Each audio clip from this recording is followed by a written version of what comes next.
Hi there. Thank you so much for joining us today. A special thanks to Radisson Blu for hosting us here on Unscripted. This beautiful setup is all because it's Valentine's. It's a time we celebrate love. So it's only fitting to have our special guests who are coming on the show in a few minutes. But first, here is Dear Diary.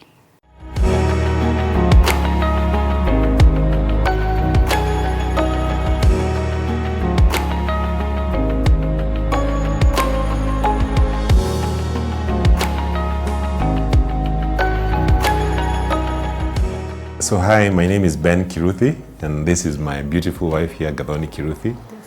And together we are wedding photographers, and we also run a photography and videography studio called Sun Africa Studios.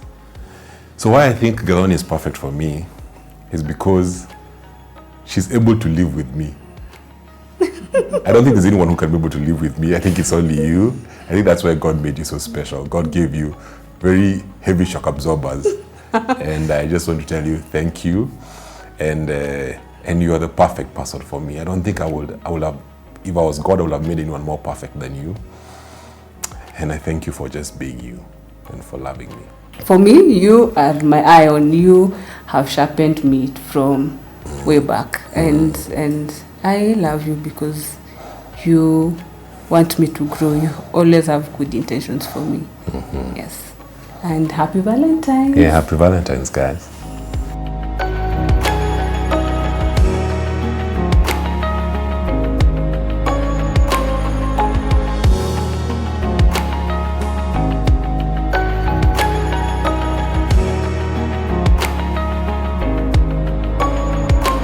Welcome to the show. Like I said before, we are celebrating love this month of February. All through the month, I hope and believe. This is Unscripted with me, Grace. Thank you so much for making time for us. And with me today is a special picture-perfect couple. You guys are picture-perfect, in case you didn't know. Thank you. Ben and Gathoni Kiruthi, yes. The power couple behind Sun Africa Studios. You guys do an amazing job. And I go through your pictures, I'm like, wow. Thank you. One day my family and I will come. Welcome. For a photo shoot. Welcome. So how are you doing? We are good. You're good. Yes. God has been faithful. Yes. Yeah. This is our year of growth, 2020, yes. 2021. Yes. And yes, that is what we are praying God for growth, for in every sector of our lives. Great. Since we're talking about love and the two of you, let's begin from the beginning. Yes. Where did you meet? How did you meet? And usually, man has his version and the woman has a... Yes, true. Yes, so go ahead. Yeah, so... You want Gathoni to go first? Yes. Okay. Yeah, let Gathoni go first. first. Hers is a more truer one. Oh, really? So we met in 2009. Yes. 2009 January in church. So we met there after I had finished my high school. That period for... So like way back. Yes. Oh, yeah. Yes, so I had finished my high school, so there's nothing to do, just to go to church and just Find ways to be busy. Yes, that's how. So he was leading an acting drama group in church. He was my coach because I had no idea how to act or anything. Yes, so we became friends from there. So he used to push me home with the whole drama team. We were like 5 guys and I was the only girl. So that's how we became friends for 5 months. Yeah. And then he asked me out now that year in May. Yes, the beginning of May. The beginning of May. Yeah, so I think the detail that she might have missed is that we had met earlier. Yeah, we met earlier when... church. Yes. Oh. No, at church still, but earlier, before 2009. Yeah. So it was 2005? Five? Yeah. 5. Yeah, 5, yeah. 5. Gathoni had just finished her class 8. Yes. And so my friend and I, we were chosen for like a mentorship, so to say. Yes. Yeah, it was called Steaming Up. So you guys went to the same church since you were kids? Since we were kids. Since we were kids. So that's where we grew up and baptized. Yeah, and so at this time is when we first met each other.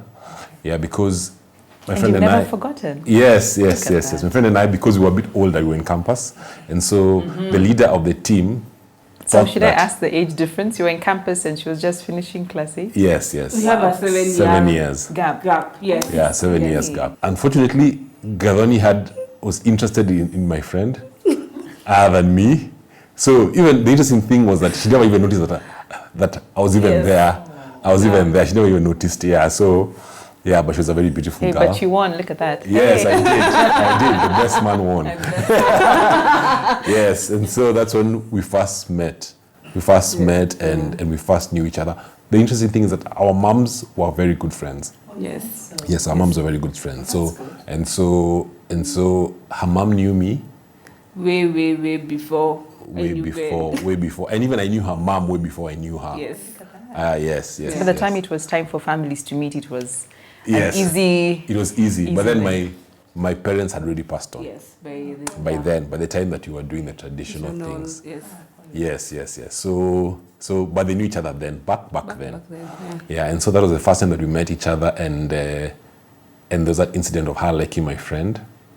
Yes, but look at God. So for you, you mentioned that she noticed your friend first. Yes. So when did you notice Gadoni and be like? When we were doing the play at church, that's when she walked into church, and that's when I saw her at first. But then I remember that I'd seen her earlier on. And so now she had matured, she had grown. Blossomed. Yes, blossomed, and she was really pretty. And so all of us noticed her. And then it was now the game of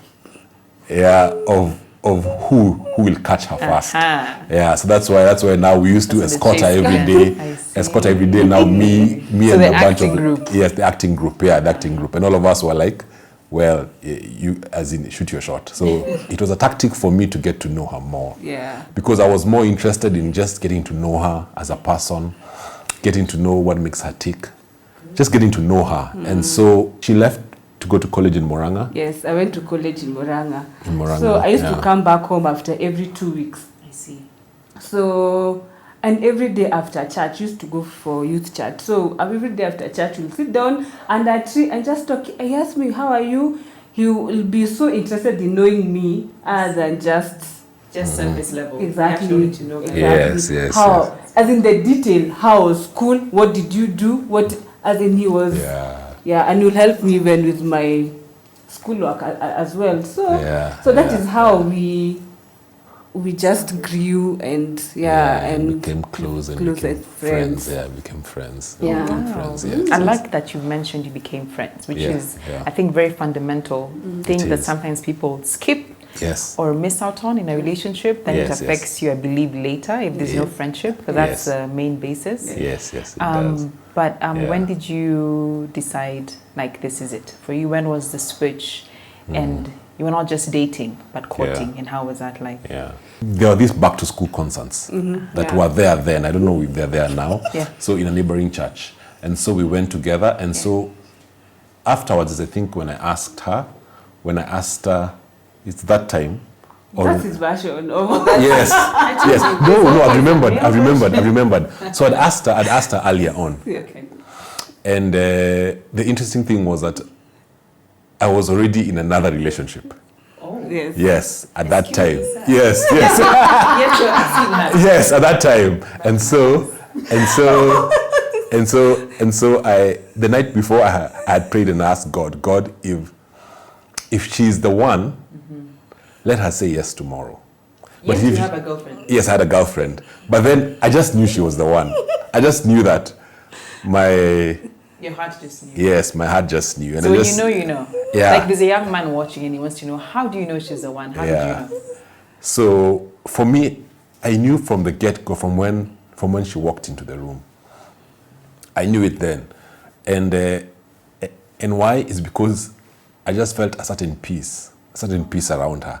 And when I was with her, I was free to be myself. And I did not feel like I needed to pretend or be anything. And I just felt this peace in my heart. And so, I was very comfortable around her. And so now I started praying. I said, God, is she the one? Is she the one? Is she the one? And so I said, because God is not speaking, I'm going to push him for a sign. Pushing for a sign. So the sign was, if I ask her on that day, and she says yes, then she's the one. But if she says no, then she's not the one. Yeah, so it was a day, so I left. I think we were taking chicken or something. Yeah, so we used to keep chicken, so I used to do deliveries. So he'll take me to do deliveries with, so that day, he took me, I asked him, please take me so he came over and we took the chicken for delivery, and then now we went to your home. Yes. To the parents' home. So that is where now we went and we sat down kwa Kanyasi somewhere, and then that's when he asked me out. Yeah, so in between there, so we started dating. Yeah. In between there, we started photography. We started for the next year. Yeah. Because before marriage. Yes, before marriage. Yeah. Yes. How did that begin? What made you guys, fall in love, or the interest of photography, and as a couple? So you both like the same things. I met him an engineer. I was in school. So after his master's class, that is now when he became a photographer. Yes. Tell me, engineer to photographer. Oh, yes. So how were you doing it? How did you begin? Like, who are your clients? Buying a camera? Like, how did it start? So that time, I began taking photos with that phone, and then putting them up on Facebook. Yeah. Yes, and then I remember we began a Facebook group. Yeah. Yes. Yes, a Facebook group. Yeah, I don't think it was like help Ben buy his first camera. Wow. Yes. So the whole idea was that our followers to send us money on M-Pesa. Yes, as little as 10 bob. And so imagine guys sent us money. So I think we raised about, was it 10K? 10. Yeah. I think 10, 15K. Yeah, 10, 15K. Yeah. And then we also asked our family and friends. We went from Chango. Yeah, from Chango. We went to talk to some guys of church just to pitch our idea, just to say we are going to be great. you guys just believe in us, and you're like, hey, okay. Yes, we can. Yes, we can. and so through that we bought our first camera. Yes. And then, but as we were taking the pictures and posting them on Facebook, one lady one day just sent me a DM, and she asked me, Ben, I love your pictures. How much would you charge me for a shoot? Yeah. And so that was the very first time that we imagined. Got a client that you can actually do this. Yeah, that this person can actually trust us to pay us. And so we began in our bed, one room house in Miriam as a studio. Yes. As a so studio. we'll put a white bed sheet as a backdrop, and then we bought a light, a bulb, a big bulb, white bulb. Yeah, white bulb. And then now that will be, you'll use it as now lighting. As a strobe. Yeah, as a strobe. So that is how we started. So people will come, take photos for free. Or just for free? Just for free. At that time, we were not charging because now we are You're also perfecting your art. Yes. Perfect. Yeah. Wherever you are, I hope you're feeling the love. I know I am. Let's take a short break. We'll be right back and hear about the proposal. I know I have made you wait. Stay right there. Wash your hands. Yes, we're still staying safe and sanitizing. Then come right back.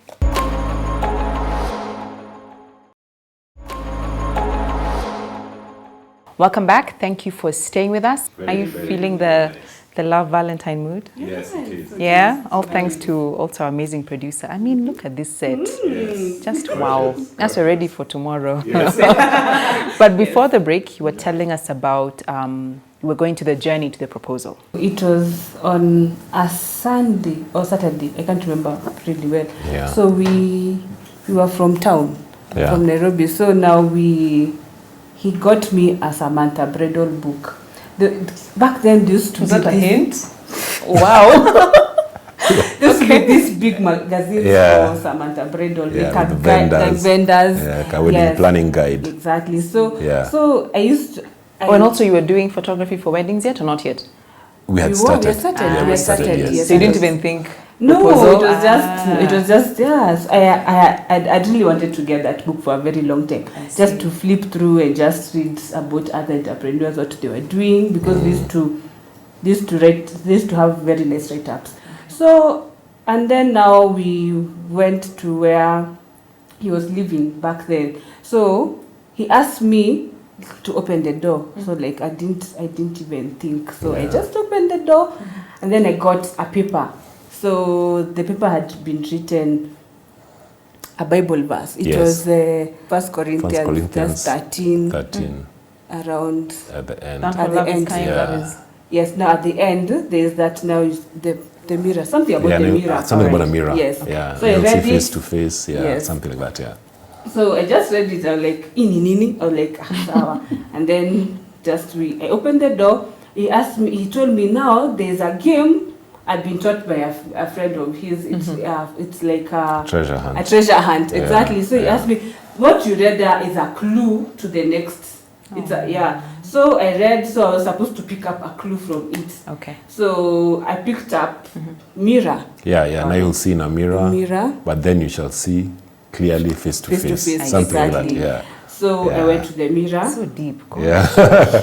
So I went to the mirror and then I took, he had the mirror now where next to the sink, there was another Bible verse he had written from Mark, I can't remember the verses, but just somewhere in Mark. It talks about cold waters, cool waters. Now if you can give even the little ones, even a cup of cold water, you have done it unto me. Something like that. Yeah, something like that. So where do I get cool waters? I ran to the fridge.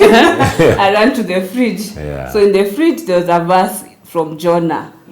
About now when Jonah now was in the ship and So that one was a hard one for me because I was wondering what's the next clue. I didn't pick it I didn't get the clue right away. Yeah. So I sat down first to think about it because now and then he told me there's something you have to pick up something from it. Yeah, there's some keywords. There's some keywords. So sat down. This took me almost 10 minutes. Yes, it did. Try to think where can I get. Of course, the ship was. I was like, no, you can't get it. Where can I get a ship? Yeah. But he told me, look on top of the TV. So when I looked at it, I was like, there's a car. Used to have a car. Yeah. These ships that are made out of like banana leaves, that were being sold then. It's like a small miniature ship. In Masai Market. Yeah. So I went there, and what I got there was the ring. I was shocked because now, I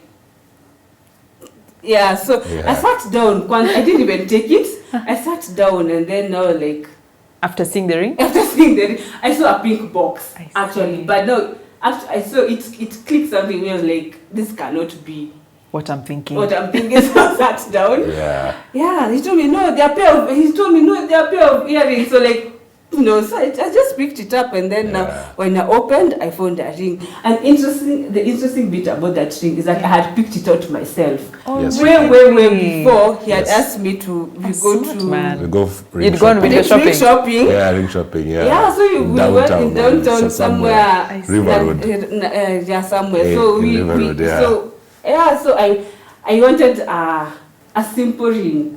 Yes, I love simplicity. So I picked it up, and that is maybe 6 or about 6 months back. 6 months before that time. Yes.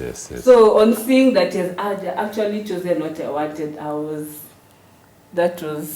So in that moment when you realized this is what it is, what is your reaction? What did you feel? I cried. Actually, I cried for so long. She did for so long. I cried for so long. She's sad. She's like, I can't say no. Is this a no? Is this a I cried for so long, and then now I said yes. So how was that waiting period for both of you, actually? Yeah, it was very hard. It was very hard, because the Bible tells us instead of burning with passion, yes, exactly, get married quick. Get married, and so there was a very high danger that temptation will overcome us. So if you can be raw and honest, for people at home who maybe want to wait till marriage, and it's difficult. So how do you maintain that purity? How did you do it? So 2 years is long. 2 years is long. Yeah. We served in church. We actually decided to serve more in church just to be on a safe space. Yeah, we really did a lot of serving in church, and also we had accountability partners as well. Yes, and also we we really focused on our work because now we were working together, and now it's not even hard that you're working. That means you're together a lot. We're together a lot. A lot. So now and we're doing a lot of destination weddings. We're doing a lot of destination weddings as well. Yeah. But now I was on and off work because of school as well. Our youth pastor then was a very good accountability partner for us because he would always keep us on check. How are you? How are you doing? Yeah, so... Even for you, did you have like, I don't know, sort of boundaries, like only at a certain time you see each other, or hanging out in groups, or just the two of you were... Yeah. So God gave you the strength, I guess, or the grace. We have a home curfew. We used to have a home curfew. I so see. By 7:45... Yes, those practical things are good to know. By 7:45. we had to be home. Oh, wow. So now... And that helped. Yeah. Actually, it did help because 7:45... we had to be home. Yeah. I had to be home at 7:45. Yeah. So now, wedding day and marriage, and Yeah. how was the first year of marriage, and also, of course, your expectations and versus reality going into marriage. Okay. What did you learn? So after 2 years, we got married on the 14th February. Yeah. On Valentine's. 7 years ago. 7 years ago. Yes, it was a good day. Yeah. So happy anniversary, actually. Thank you. Thank you so much. Thank you. Yes. Yeah. For me, Yeah. I think the shock came immediately. Got out from honeymoon. You went home after honeymoon. Yeah. Because now after you've talked from a wedding, went to a hotel for 2 weeks. You eat. Yeah. Things are done for you. I see. Then get home. I see. And all these things. Ni wewe. Ni mimi. Ama ni nyinyi. I woke up that morning because we got home Jioni and we had already eaten out, so we got home. Yeah. So asubuhi I'm wondering, nani anafaa kuamka? Ni mimi. Tunafaa kuamka pamoja. Yeah. So that is where now it hit me that I am a wife, Yes. and these things now are upon me. Yeah. So now It was a journey getting used to it, adjusting. Yes, It was it was. a journey adjusting. Because at home, no used to things being done. Yeah. Now all these things now they are Or you all- do things in your own time. Now you have someone else with you. Yes, and things have to be done. You can't just leave them. So now from there, now I had now some adjustment to do, a lot of adjustment to do. Yes, and now learning about submission. It was something else. I am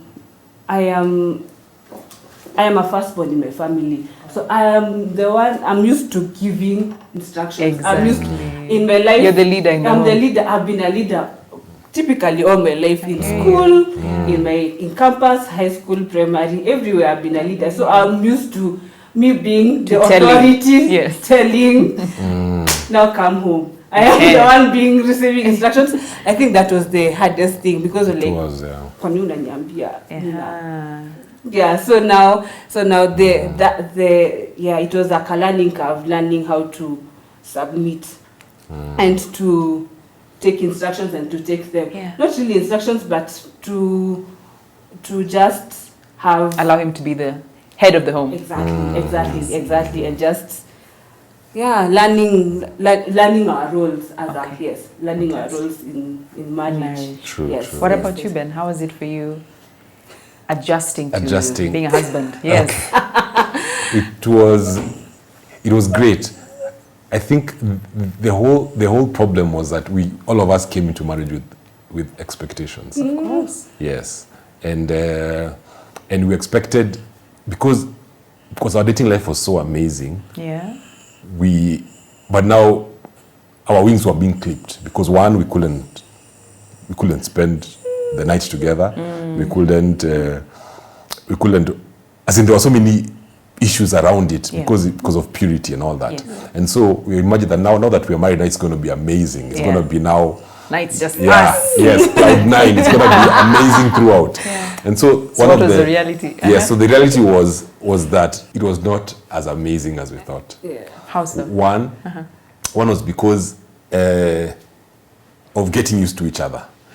You know, like we always give this analogy. You know, like the way you get a new house, you rent a new house, you love it the first time. You love it so much and you're so excited and you're like, wow. Yeah. And then as time wears on, you're like, it just becomes ordinary. Yeah. I see. You no longer see the amazingness. And that was what happened. I in our marriage. So the more we spent time together, it just became ordinary. We were like, oh yeah, you're always here. Yeah. Now we were no longer holding hands more. Yeah, and so the spark like fizzled. Yes. And so because during dating it was so automatic. There was no effort or thought into it. It just happened. And now when we got married, we realized that now it has to be intentional. That's true. And that's the word. Yeah, and that was the most difficult thing to imagine, because now, before, me loving Gathoni it was like breathing. As in, it was so natural. I didn't even think about it. And then when I got married, now I was like, Gathoni was like, I was like, I'm doing a good job.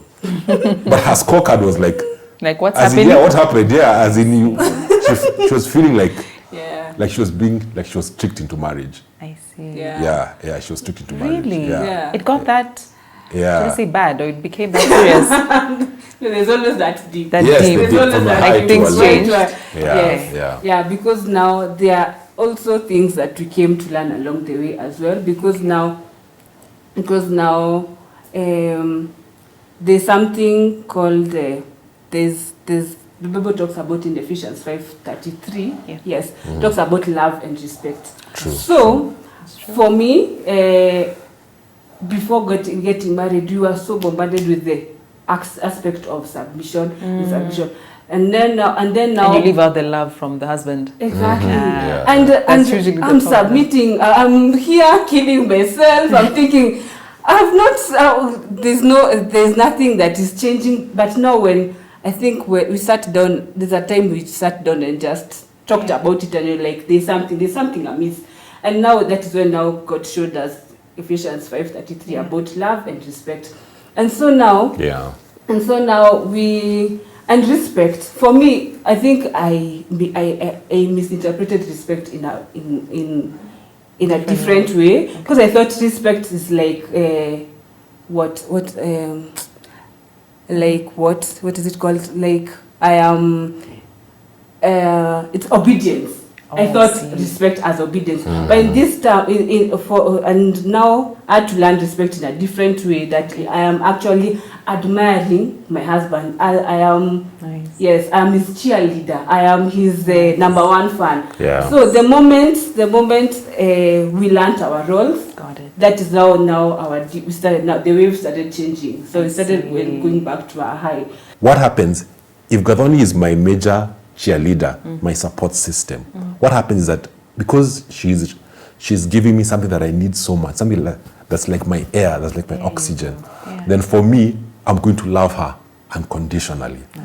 And so you see, it's like a cycle. Exactly. So you love, and then because she is loved, she responds by that's respecting. why love is about giving. By respecting me. You get back and you give as well. Keeps on giving. And so one of the devil's strategies is to bring the fact that for a woman, if you submit, you're weak. The man is going to take advantage, but there's so much power. Like Sarah, what she said, that she treated her husband Abraham as her Lord. But Sarah was a very powerful, independent woman. That's true. She was courageous. She was all these things. But she knew that for me, if I give my husband what he needs, he's going to give me what I need. Because women don't need respect. They need to be loved. And men don't need love. You need respect. We need respect. We need to be, we need to be. And you see now, if each of you know how to play your roles very well, then your marriage will work perfectly. And that's how we go on a break. Respect your man and wako. Stay right there. We'll be right back. Yeah.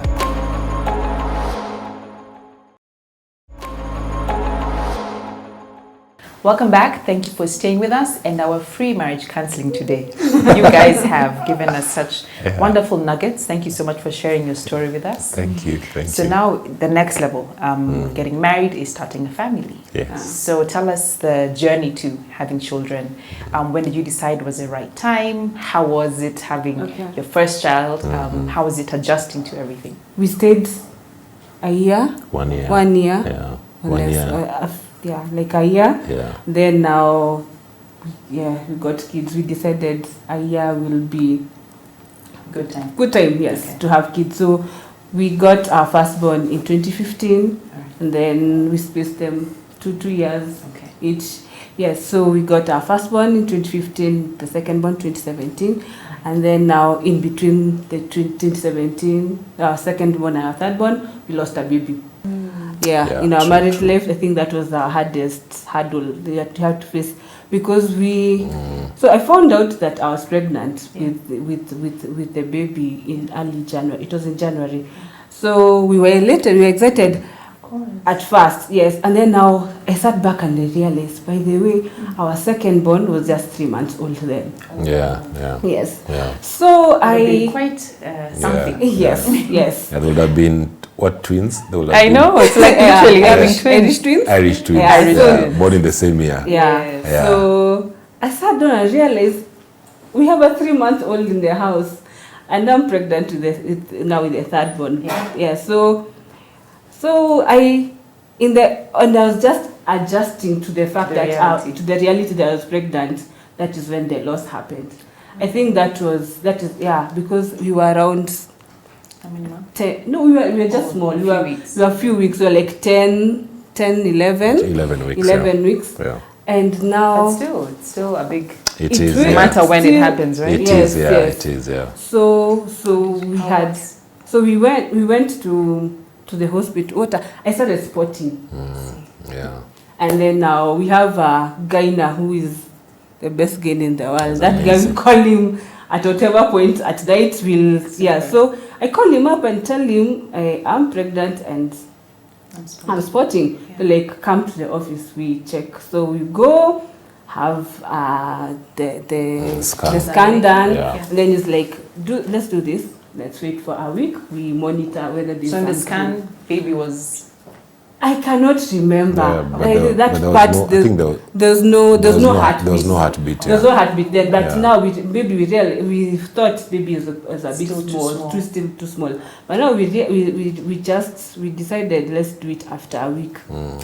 That same day, that evening, is when now everything just happened. I just went to shower and I just had like labor pains. Really? Yes. And now I know I had to go through now the whole process of miscarriage, and yes, and it was so painful. I remember we were on phone calling the doctor. It was like, this is happening. It was like, it's a process. It's a natural process for it to come out. Yeah, it took us like 3 days for it to... 3 days, 3 days for it just to clear. So 3 days knowing you're losing your child. Exactly. But we do have people who, are not as fortunate and keep trying and it doesn't work out. What would you tell that mom now, maybe who's gone through a miscarriage? Keyword mom, because she's still a mom. Yeah, she's still a mom. Yeah. And to keep telling herself that... And she needs to be. If there's nobody to encourage her, she needs to affirm herself that you are a good mom. You don't beat yourself up, because it is God knows what is best for us, and God has good plans for us, and He has not forgotten you.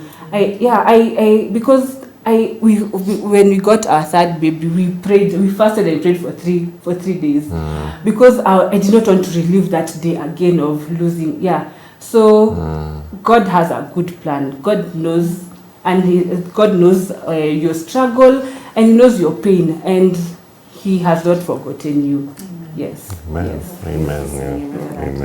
Then you got your rainbow baby, and happy family of. We have 5. We are 5 now. Five now. 5 now, yes. We are happy. We got our third born in 2019 September. Congratulations. Yeah, thank you. So what would you say in terms of highs and lows or challenges in marriage? You've mentioned one. Yes. What else would you highlight or talk about? Yeah, so I think the other challenge that we faced was now there was a place where we could hide and avoid each other. So Gadoni could hide in the children. Yes, and she could busy herself with them. Moms do that. Yes. And she could busy herself with them. And me, I could hide in my work. And so we would avoid having to deal with issues. And we would sweep them under the carpet until they were too big to hide. So how would you learn to overcome such challenges? Is it being more intentional or just being aware of the problem and then dealing with it, or how? Because it still happens until now. I see. So we always find ourselves into that hole. Yeah. Whereby, so I think right now we learned, as Gathoni had said, we learned to get out of it. Okay. Because you know, there's a root issue. Okay. And the root issue is always love and respect. Okay. Yeah, so when Gathoni feels unloved, then an issue comes about. When I feel not respected, disrespected, then an issue comes about. So we learned that we can get into that hole, but we can also get ourselves out. So we've learned to know what the other person likes. Let's say like they're called what? The 5 love languages. So as we wrap this show, maybe you can quickly tell us what you love most about each other, and seeing as 14th of February is your anniversary. Yes. Happy anniversary. Thank you. What would you tell each other today? So Gathoni can go first. So I have had the most amazing 7 years. In my life. And 7 is a big number. Yes, it's a number of completion. Exactly. And I have loved the growth that I've had in my life. I have loved how you've sharpened me, because the mission of marriage is to make us holy. And I love the way you point me to Jesus, and you always love me even when I don't deserve the love. And yes, thank you for loving me, and yes, I love you very much. Thank you, love. Yes. Thank you. Thank you. Yeah, so I'd like to tell you that thank you for loving me, especially because you know me. You know me more than anyone else. And you know my faults, and you know how flawed I am. And I just want to tell you that thank you for loving me, and thank you for completing me, and thank you for giving me the most amazing 7 years of my life. And in that regard, I have a gift for you. Oh, yes. So, happy anniversary and happy Valentine's. Thank you. Oh. I feel like a third wheel right now. Thank you. Thank you. Thank you. You guys must get this a lot. You're a very cute couple. Thank you. I can feel the authentic, raw love. It's beautiful. Thank you so Thank much. you for blessing us today, honoring our invite. Thank you. We wish you all the very best. Happy Valentine's. May God continue to bless your love and your family. Amen. Amen. And to you at home, thank you for making time for us as always. A happy new year. I said I'll keep saying this for some time. Thank you for watching this show. Happy Valentine. And we'll see you again next week. Of course, special thanks to Radisson, Yana Boritan for hosting us. But until then, good night and God bless.